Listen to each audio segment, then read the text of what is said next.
Saya bekerja di sebuah kilang di mana dua pekerja menipu pasangan mereka. Kita akan panggil mereka Ben dan Sarah. Ben ialah penyedia penyelenggaraan dan Sarah bekerja dalam bahagian pemasangan, sejenis pekerja penyelenggaraan khusus untuk barisan pengeluaran tertentu itu.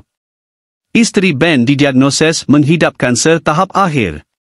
Apabila ini berlaku, Ben mula menipu isterinya dengan Sarah.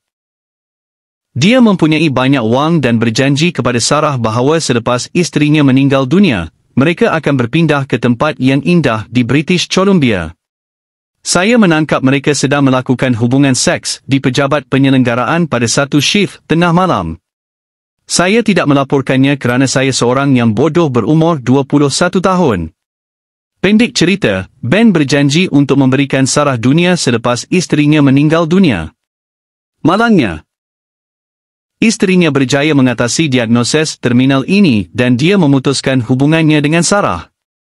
Ini benar-benar membuat Sarah menjadi gila dan dia terpaksa dimasukkan ke hospital mental. Saya tidak pernah melihatnya lagi selepas itu. Untuk lebih banyak pengakuan curang yang benar dan kisah-kisah penipuan, langgan saluran ini dan klik pada loceng pemberitahuan untuk mendapatkan kemas kini tentang muat naik baharu.